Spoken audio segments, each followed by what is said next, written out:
You are one of the most trusted former intelligence officials in the US defense and intelligence establishment. Yes, I was.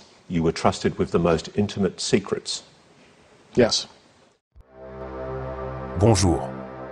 Pendant que je réalisais ma vidéo sur Bob Lazar et la zone 51, l'actualité s'est enchaînée, avec des fuites d'informations qui sortent de partout.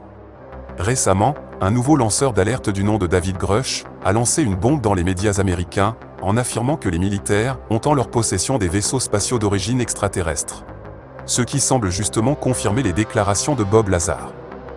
Et un peu avant cela, il y a eu aussi Gary Nolan, un professeur de Stanford et passionné d'ufologie, qui a également fait parler de lui, en déclarant lors d'une conférence qu'il était sûr à 100% que des extraterrestres ont déjà visité la Terre et qu'ils vivent même parmi nous.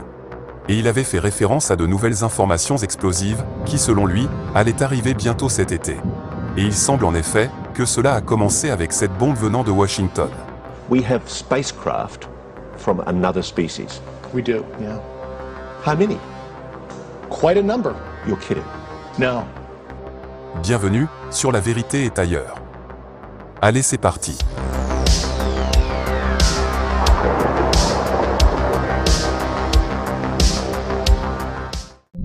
Nous ne sommes pas seuls. Une intelligence non humaine serait en ce moment même parmi nous sur Terre. C'est ce qu'a déclaré David Grush, 36 ans, un colonel de l'armée américaine, qui a servi en Afghanistan. Décoré de l'US Air Force et ancien responsable dans le domaine du renseignement, il a travaillé pour l'Agence nationale d'intelligence géospatiale et pour le NRO, le Bureau national de reconnaissance. Il a également été affecté, de 2019 à 2021, à l'équipe chargée d'enquêter sur les ovnis. Et c'est en tant qu'officier du renseignement américain qu'il a travaillé sur les phénomènes aériens non identifiés, et particulièrement sur des images captées par des pilotes américains, où l'on distingue des ovnis, qui étaient dotés de caractéristiques qui défient les lois de la physique. Ces 14 ans de service au sein du renseignement américain pèsent donc lourd dans la balance, et la parole de David Grush paraît très crédible. Or, ce spécialiste de l'investigation liée aux questions extraterrestres n'y va pas par quatre chemins, et dénonce publiquement une désinformation du gouvernement américain au sujet des ovnis. En effet, lors d'une interview sur une chaîne de télévision américaine, diffusée le 12 juin 2023, il affirme qu'à plusieurs reprises, le gouvernement et les militaires auraient récupéré des objets d'origine non humaine, un peu partout sur la surface du globe depuis des décennies, et que ces engins auraient été étudiés en détail pour essayer de reproduire leur technologie. David Grush assure que son pays en saurait bien plus sur les extraterrestres que ce qu'il veut faire croire, et que tous les différents engins récupérés auraient permis de développer une rétro-ingénierie de la technologie extraterrestre. The UAP task force was refused access to a broad crash retrieval program. When you say crash retrieval, what do you mean? These are retrieving non-human origin technical vehicles, call it spacecraft if you will, non-human, exotic origin vehicles that have either landed or crashed. We have spacecraft from another species. We do, yeah. How many? Quite a number. You're kidding. No. I thought it was totally nuts, and I thought at first I was being deceived. It was a ruse. People started confiding in me. They approached me. I have plenty of current former senior intelligence officers that came to me, many of which I knew almost my whole career, that confided in me they were a part of a program. They named the program. I've never heard of it. And they told me, based on their oral testimony, and they provided me documents and other proof, that there was in fact a program that the UAP task force was not read into. Toujours d'après Grush, de nombreuses agences américaines, relevant aussi bien des renseignements que de la défense, seraient impliquées dans ce programme totalement confidentiel. Il explique que cette multiplicité des agences permettrait de compartimenter les informations, de façon à limiter au maximum le nombre d'individus ayant une connaissance globale des recherches liées aux ovnis. Grush dit personnellement connaître certains individus impliqués dans les opérations de rétro-ingénierie des engins collectés. Il ajoute que tout aurait été fait pour que le Congrès américain ignore tout cela, en restant à bonne distance de ce sujet, et qu'il ne soit donc pas tenu au courant de l'existence d'un tel programme confidentiel, ce qui est, selon lui, totalement illégal. Si David Grush prend la parole maintenant, en faisant ces incroyables déclarations, qui ont fait l'effet d'une bombe dans les médias américains, c'est parce qu'il estime que ce silence absolu des autorités n'est plus tenable. Après avoir reçu de nombreuses menaces, dont des menaces de mort, il explique avoir démissionné de ses fonctions gouvernementales en avril dernier, pour devenir lanceur d'alerte sur les sujets liés à la vie extraterrestre. Et le plus troublant, c'est qu'il demeure, aujourd'hui encore, soutenu par d'autres membres des renseignements, et que sa crédibilité ne cesse d'être renforcée par plusieurs de ses anciens collègues militaires, qui ont eu l'occasion de travailler avec lui. Grush déclare ensuite avoir fourni au Congrès américain des informations sur l'existence des ovnis que le gouvernement souhaitait garder secrètes. Toutefois, le Pentagone a démenti toutes ces allégations, en disant qu'il ne serait pas en possession de preuves matérielles d'origine extraterrestre, et a nié toute rétention d'informations sur les ovnis à l'égard du Congrès. Et des médias majeurs, comme le New York Times, ont refusé de publier les affirmations de l'ancien militaire dans l'interview, par manque de preuves. En effet, Grush explique ne pas pouvoir affirmer, pour des raisons légales, qu'il a vu ces engins de ses propres yeux, et reconnaît que son discours peut sembler comme étant proche de celui des complotistes. Mais il a déclaré. L'ironie est que ceci était autrefois une théorie conspirationniste, qui se révèle maintenant être vraie. Le vétéran de l'US Air Force a également pris la parole publiquement dans un article publié le 5 juin 2023, par le média spécialisé The Debrief, déjà à l'origine de révélations sur les enquêtes au sujet des ovnis, menées par l'armée américaine. Dans cet article, Grush affirme donc que l'armée et le gouvernement américain ont caché illégalement au Congrès le fait qu'ils possédaient des engins d'origine non humaine, certains étant intacts et d'autres partiellement intacts. L'ancien militaire dit avoir monté un dossier contenant des éléments prouvant que les autorités militaires américaines possèdent ces engins et dissimulent toutes les informations les concernant. Il affirme l'avoir transmis aux députés et sénateurs, ainsi qu'à l'inspection générale de la communauté du renseignement, qui supervise les 18 agences du renseignement américain, dont la CIA et la NSA. Le président de la commission de surveillance de la Chambre des représentants, James Comey, a quant à lui annoncé qu'une audition serait organisée pour examiner ces documents. David Grush précise que ces engins sont, selon lui, d'origine exotique. C'est-à-dire qu'ils auraient été conçus par une intelligence non humaine, d'origine extraterrestre, ou inconnue. Pour affirmer cela, il dit se baser sur la morphologie des engins et des études scientifiques qui ont été effectuées dans le but de faire de la rétro-ingénierie. Dans une autre interview pour Le Parisien, il évoque l'existence d'un vaisseau spatial, ressemblant à une cloche, d'environ une dizaine de mètres, récupéré en 1933 dans le nord de l'Italie, sur la commune de Magenta. D'abord conservé par les services de Benito Mussolini, il aurait été récupéré en 1944 par une agence de renseignement américaine, le Bureau des services stratégiques, puis aurait ensuite disparu. David Grush explique au journal français faire ces révélations après avoir pensé que le public méritait de connaître certains faits et qu'il a reçu l'autorisation de prendre la parole sur des dossiers non classifiés, dont le cas de Magenta, par le Bureau de prépublication et d'examen de la sécurité du département de la Défense. Selon lui, les pays alliés qui connaissent l'existence de ces engins extraterrestres sont le Canada, le Royaume-Uni, la Nouvelle-Zélande et l'Australie, unis officiellement par un accord d'alliance secret, portant sur le renseignement, dénommé 5 yeux.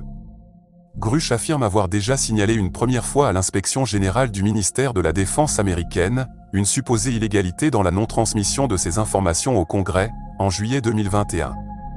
Il affirme que son signalement a été communiqué au ministère, et qu'il a par la suite été victime de représailles de la part de certains responsables.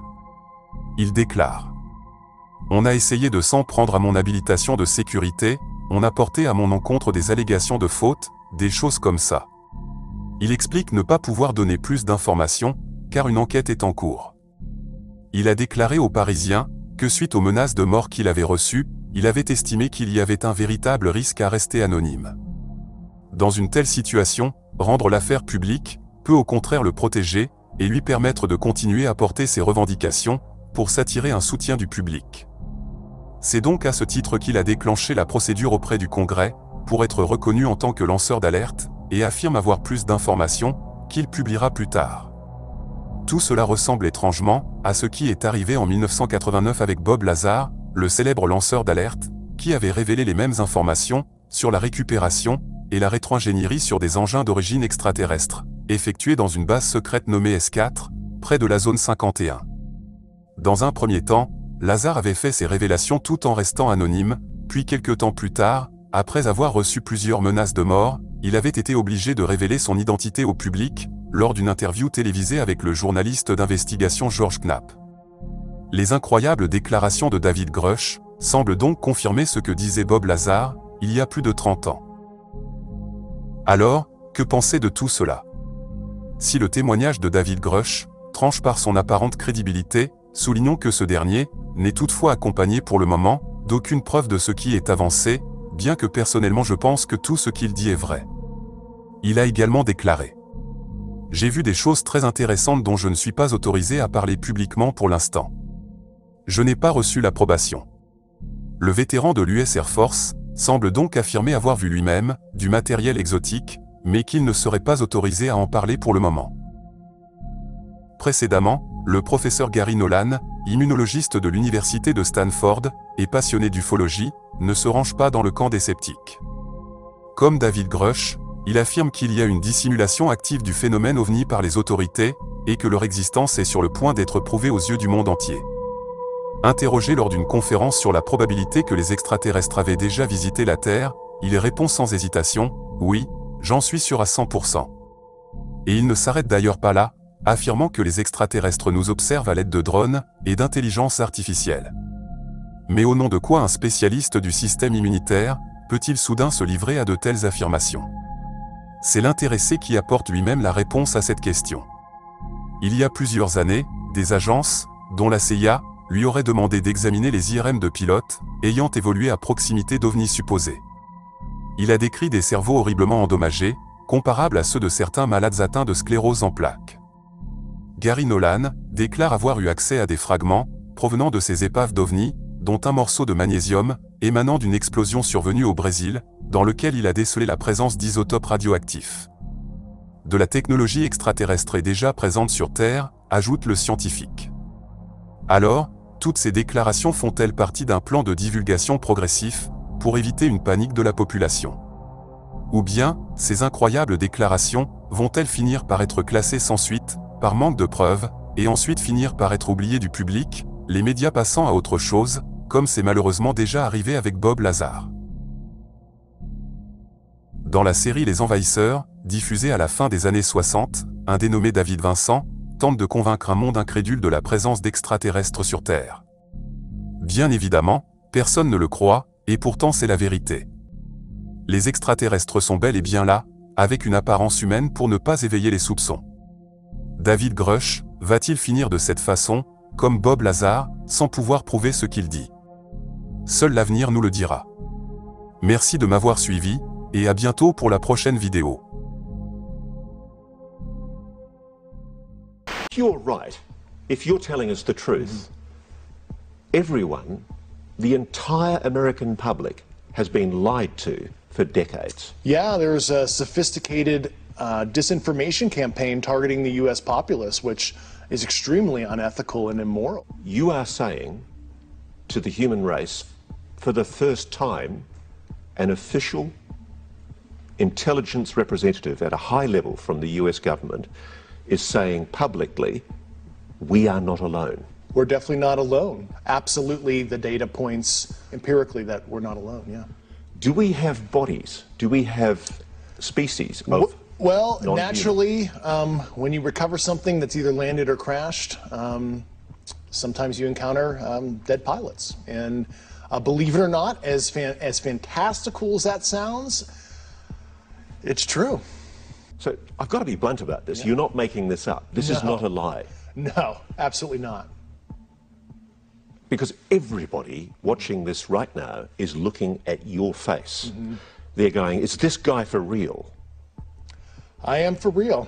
And I'm sitting here at great personal risk and obvious professional risk by talking to you today.